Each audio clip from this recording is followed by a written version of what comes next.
Shalom jemaat yang kekasih dalam Tuhan kita Yesus Kristus. Tiba saatnya kita akan masuk dalam pemberitaan firman Tuhan.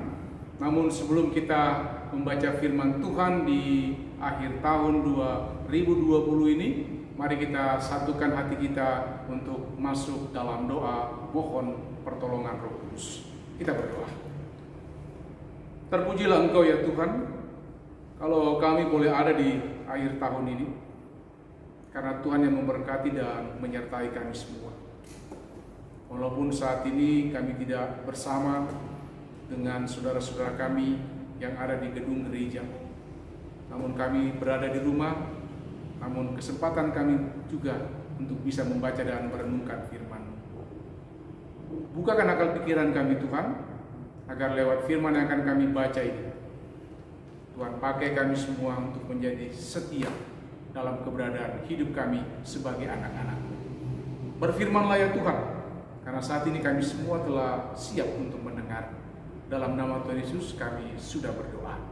Amin.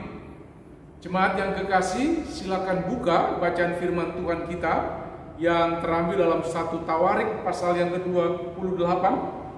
1 Tawarik pasal 28 pada ayat 20 sampai dengan ayat yang ke-21.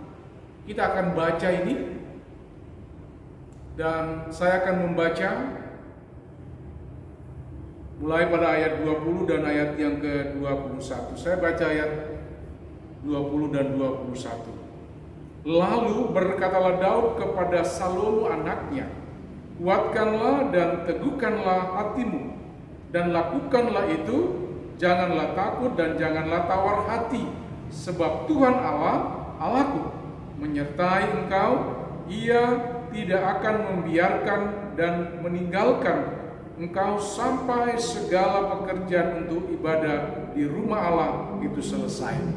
Lalu di ayat yang ke-21 yang mengatakan bagi kita, sesungguhnya rombongan para imam dan para orang Lewi ada untuk melakukan segala ibadah di rumah Allah, dan ada beberapa sukarelawan yang ahli dalam setiap tugas yang dapat membantu engkau.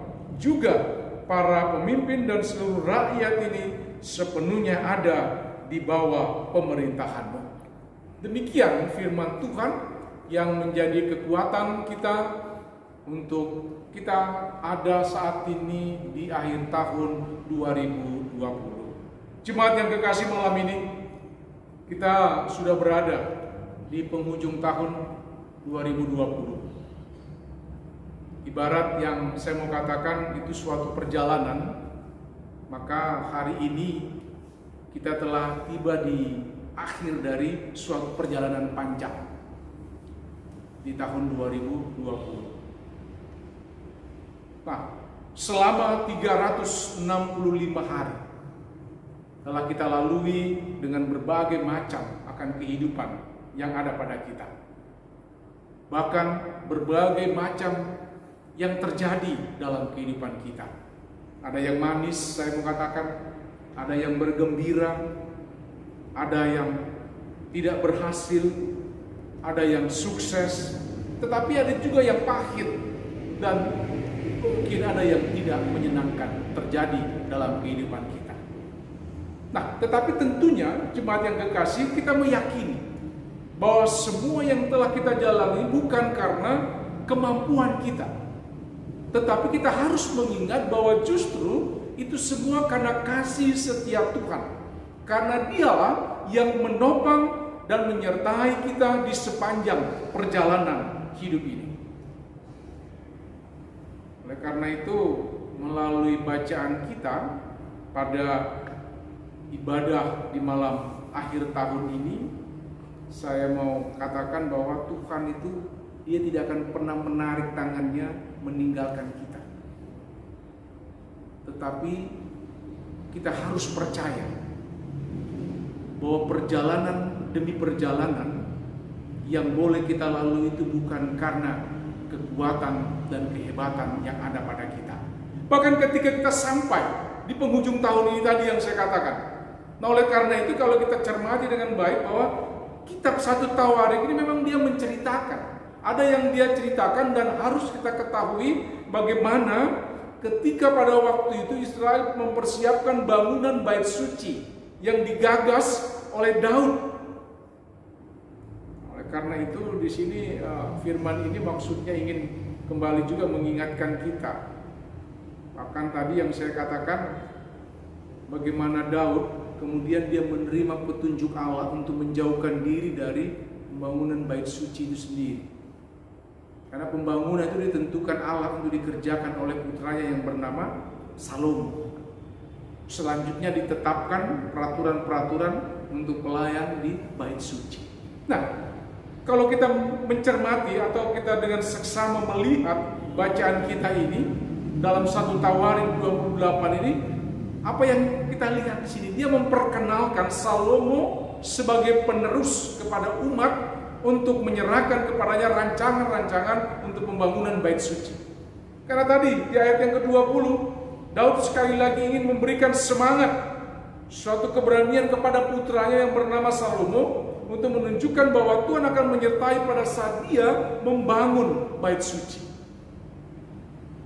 Nah, tapi jemaat yang kekasih, pada zaman sekarang ini semangat dan keberanian yang disampaikan oleh Daud tersebut dapat diterapkan di dalam perjalanan hidup kita selama di bumi, dan ada upaya kita untuk membangun bait suci rohani, yaitu jiwa kita. Itu maknanya sebenarnya. Bagaimana kita diingatkan untuk membangun bait suci rohani kita, yaitu jiwa kita. Karena pembangunan bait Allah di tempat yang telah disetujui, yaitu dalam hati kita, hendaklah juga dia harus dirampungkan. Nah, dalam kata lain saya katakan, kita ini semua kan sedang membangun dalam konteks hati kita ini, supaya kehidupan yang kita jalani bisa selesai pada waktunya nanti. Nah, apa yang kita diingatkan? Mari kita bertekad untuk menanggalkan kelemahan-kelemahan diri sendiri, dan bagaimana kita mengembangkan lebih banyak semangat, keberanian, bersikap positif, mengenali serta mengakui bahwa segala sesuatu itu dikendalikan oleh Tuhan. Kita juga dapat tetap mengendalikan diri di masa yang akan datang kepada kepemimpinannya, yaitu kepada Tuhan. Nah, oleh karena itu jemaat yang kekasih, momen akhir tahun ini, mari kita jadikan suatu kesempatan kita untuk mengevaluasi diri dan melihat ke belakang hari-hari yang sudah kita lalui. Dengan kata lain di sini, itu bagaikan kita ini berada di neraca timbangan kehidupan, Bapak Ibu. Kita boleh mengukur dan menilai manakah timbangan yang terberat, apakah kebaikan atau keburukan, atau dengan kata lain kebenaran atau kesalehan, atau keberhasilan atau kegagalan. Kita berada di situ. Kitalah yang paling tahu, Bapak Ibu dan saya, untuk mencermati dan menilai beratnya timbangan akan kehidupan kita. Karena dari hasil mengevaluasi timbangan kehidupan, maka saat ini kita dijadikan, atau dengan kata lain menjadikan momen yang strategis untuk membangun tekad dan komitmen menata kehidupan di tahun yang baru nanti, yaitu tahun 2021. Karena memasuki tahun 2021, kita tidak, dalam kata lain, harus melupakan apa-apa yang sudah terjadi di tahun 2020 agar kita melangkah dengan pasti, dengan dahsyatnya Tuhan yang hadir. Janganlah menjadi orang yang pura-pura lupa dengan sengaja tidak mau mengingat kasih setia Tuhan. Karena yang saya katakan tadi, sepanjang tahun 2020 mulai Januari sampai Desember itu, kasih setia Tuhan itu nyata, boleh kita rasakan. Kebaikan Tuhan harus terpatri di hati kita. Dan tugas kita untuk menceritakan, mengajarkan berulang-ulang tentang kasih setia Tuhan. Nah, itu yang ada dalam konteks bacaan kita ini, Bapak Ibu yang terkasih. Karena kasih setia Tuhan tidak sekedar diceritakan dan dirayakan, tetapi dia harus diwujud nyatakan. Karena sebagai orang yang percaya, yang mengalami kasih setia Tuhan, dia harus hidup dalam kasih setia. Karena kasih setia itu adalah dua hal yang berbeda, namun dia menyatu. dalam tindakan iman yang saya katakan, kasih tanpa kesetiaan itu ibarat fata morgana. Indah dipandang, namun akan dia segera hilang. Oleh karena itu, di akhir tahun atau di malam tahun baru ini, yang sebentar akan berganti menjadi tahun yang baru, mengingatkan kita bahwa kasih setia Tuhan itu akan berlaku dalam sepanjang kehidupan kita. Nah, itulah kiranya yang juga membuat kita untuk siap sedia melangkah dengan pasti di dalam tahun 2021 nanti, dan bagaimana kita diingatkan untuk mempraktekkan firman Tuhan dalam kehidupan kita. Karena tantangan dewasa ini, Bapak Ibu yang kasih, makin menipisnya rasa solidaritas atas sesama kita manusia.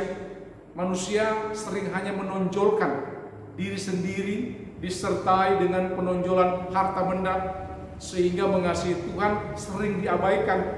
Tetapi di penghujung tahun 2020 ini kita diajak untuk saling menyadarkan diri kita masing-masing, agar kehendak Tuhan yang harus terjadi, bukan kehendak kita dalam kehidupan dan perjalanan kita ini.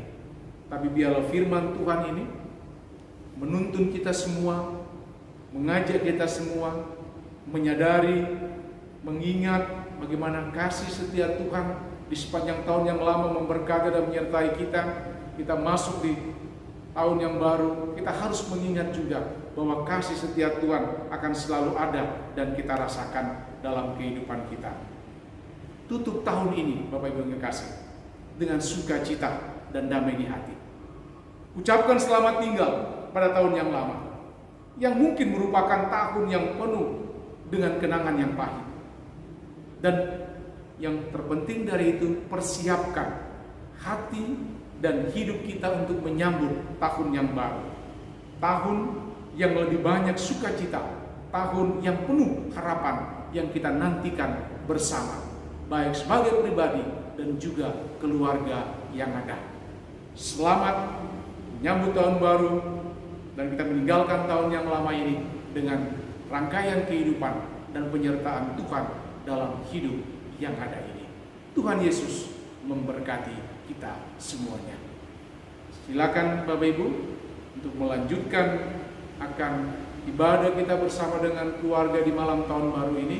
Namun sebelumnya nanti kita akan mendengarkan ada puji-pujian dari paduan suara gabungan Pelkat PT dan GB akan mengantar kita untuk memasuki selanjutnya. Tuhan memberkati kita semua.